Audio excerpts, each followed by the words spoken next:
Hi guys, MrRoflWaffles here. Today, I figured it might be kind of cool if I did something a little different and did one of these little commentaries live, just to see how it felt. I don't have much time. Oh my goodness, there's a zombie behind me. Oh my goodness, that's closed. Oh my goodness, I'm gonna die. Holy smokes, that was nearly a very bad start to this video.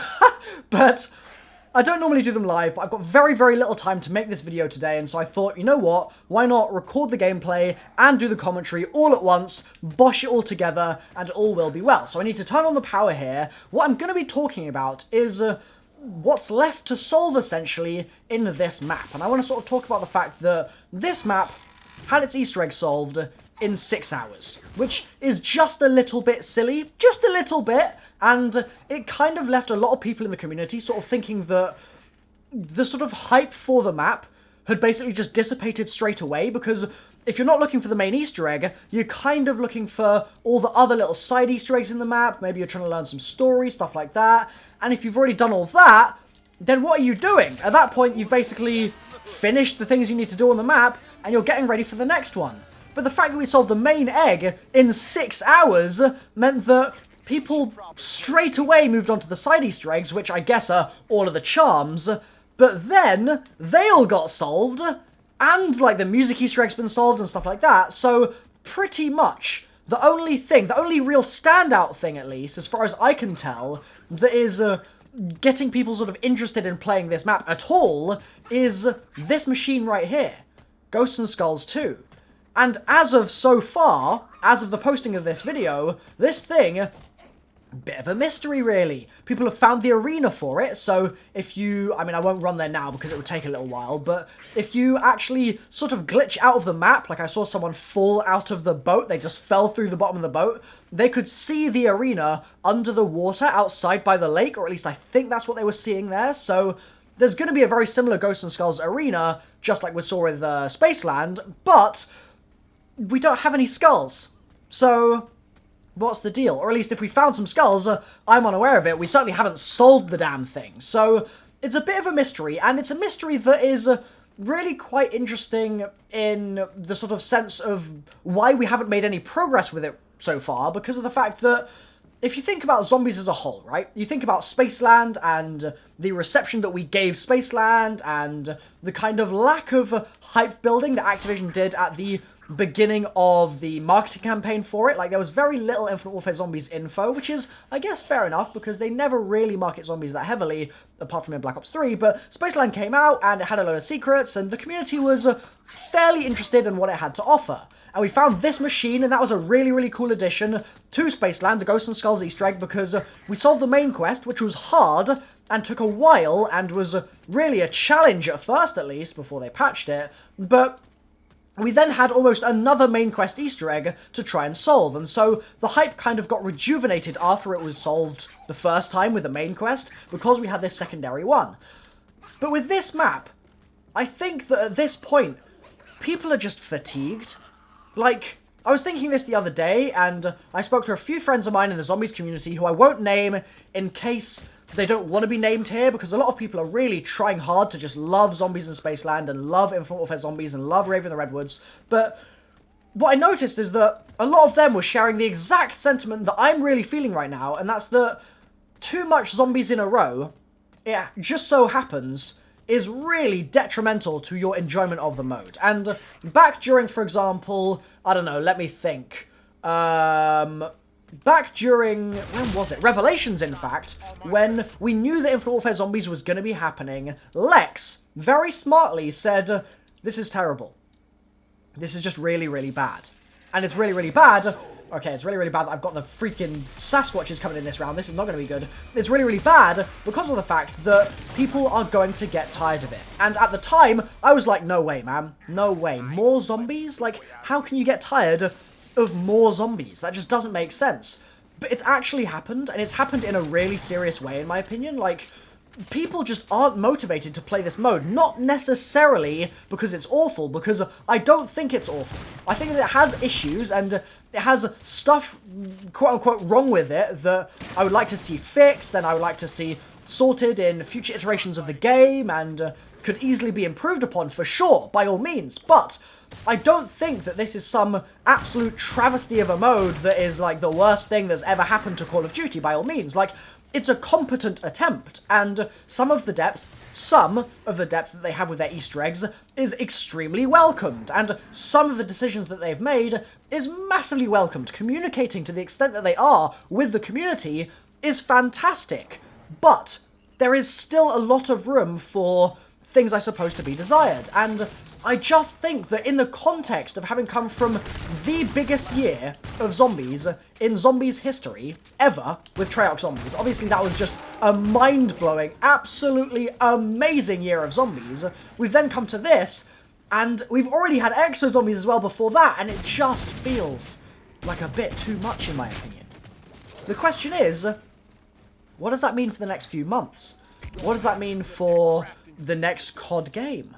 What if Activision are pushing people towards, or sorry, pushing Sledgehammer specifically, not just any old people, what if they're pushing Sledgehammer towards making yet another Zombies mode in their game? At that point, we've had Treyarch, and we've had Exo Zombies, and we've had this, and then we're getting more, and then we're going to get Treyarch again? It comes a point, surely, where you just sort of give up. You're just like, I physically cannot live with this cycle of every 2 months there being a new Easter egg, and every 2 months there being more story to digest, and every 2 months there being this hype train that leads to the map release, that leads to all of the same videos that come out on every single map release, and all of the same story, etc. All of it is just tiring.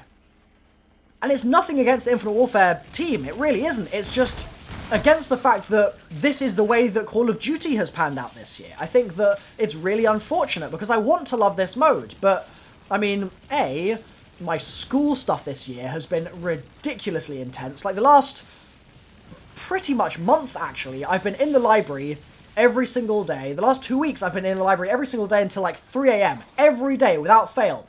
3 AM, in the library, doing work, working on my quantum mechanics, working on a little bit of thermal physics, working on all sorts of stuff that I just have to get done because my term this year, my semester, is stupidly packed. But that's besides the point, that's a digression. This year is really busy for me, but also I'm sort of demotivated to really be focusing on content. Where am I going? Because of the fact, oh, I don't have enough money, that's bad. Okay, hold on, let me just make sure I can get some moolah real quick. I'm demotivated to be making loads and loads of content because of the fact that I'm so tired. I'm tired of the mode, and yes, there's still plenty for me to be interested in, but at the same time, there is also plenty for me to be weary of. So, I want to come full circle, okay? I want to bring this about face to, I guess, the point that I started on in this video. And that is unsolved Easter eggs in Zombies in Sonic. Not Zombies in Spaceland, unsolved Easter eggs in Rave in the Redwoods, okay? There are, well, I was going to say 13, but there aren't 13, are there? There are 3, 6, 9, 10. There are 10 charms in this map that we've solved. Sorted. There are bonus perks in this map that are associated with the charms, etc. that we've solved. There's the main Easter egg, solved. There's all the quotes that we have associated with the charms. Well, we've heard all of those. So, oh, by the way, let me know if you want to hear a video of those. Easily done. Let me know. But we've solved, I guess, music Easter egg as well. Solved all of the main things on this map. In fact, even, for example, the one cipher that they added, the one sort of nearly a code of some sorts that's sort of just a rehashing of stuff they've done in the past, we've also solved as well. That was solved absolutely interestingly, instantly. It wasn't that interesting, unfortunately. Instantly by WaterKH and Oxenate, who have been solving these same things pretty much as soon as they've been found for Spaceland and for this and for plenty of Revelations and Black Ops 3 as well. Like, they've been going absolutely ham on them, and this map's no exception. So all of this stuff has been solved.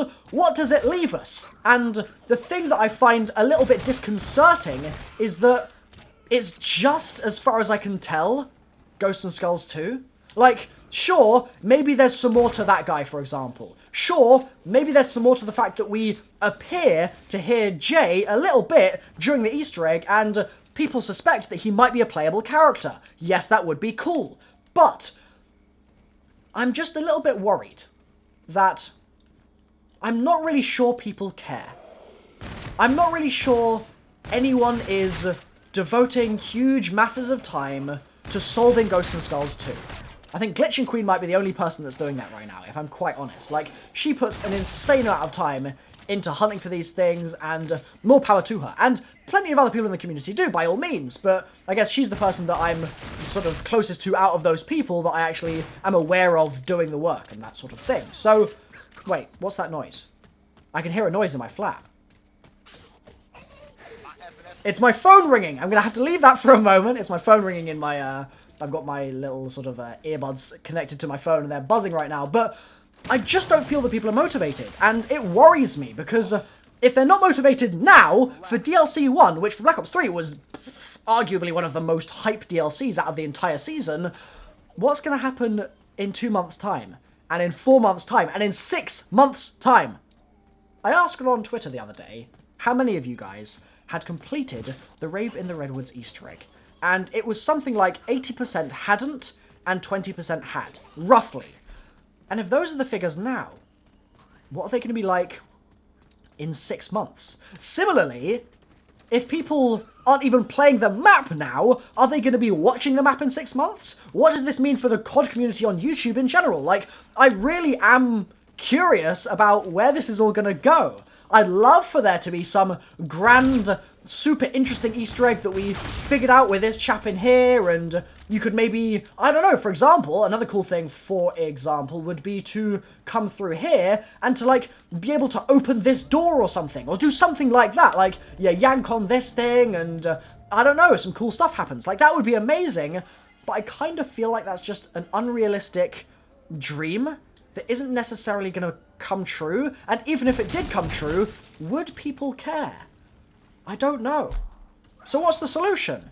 What do Infinity Ward do? What does this talented team of devs, you can't deny that they've done a fairly good job of making a zombies mode, especially for their first attempts. What do they do to solve the problem? I really don't know. Like with Treyarch, I was bursting at the seams with ideas. I brought Jason my little blue book and I fed back to him, but right now, and I've been mulling it over, what is it that's missing? Is the thing that's missing Treyarch? And if that's the case, then what do Infinity Ward do next? After this game, like, do they do another extinction? Like, I don't know, man. So, I think I'm going to wrap this video up here. I know I've just basically run around in circles for this entire video in the video itself. In the video. But hopefully it's at least helped illustrate my point a little bit. Just that the map itself is cool. Like, I like the aesthetic. I like the cabins. I like the vibe. I like the sort of misty atmosphere and the slasher in the woods and all of that. But I'm kind of just left struggling to find motivation to care. I think that's the issue right now. So, let me know if you agree or if you disagree. I'm absolutely going to be covering it on my channel by all means, because zombies is my passion. Like, regardless of the fact that this is less interesting than the Treyarch stuff, I'm still interested in what's to come and how the story's going to manifest itself in the next maps and what sort of more we're going to learn about Willard Wyler, etc. I am interested, but I'm just kind of interested in a different way. So, thanks for watching, guys. I've been MrRoflWaffles. If you like that face, leave a like, and fingers crossed I'll see you in the next zombies video that I produce. I also kind of want to try and do like one educational video at some point that's going to just talk about what I'm doing at school right now, because it's really interesting. The quantum mechanics I'm doing right now is fascinating. So I might at some point try and work that into just one video and just see how well it goes down. But for now, that's just sort of something that's brewing in the back of my mind. Okay, so let me know if you'd like to see that too. So, thanks for watching, guys. I've been MrRoflWaffles. I'll see you next time. Bye-bye.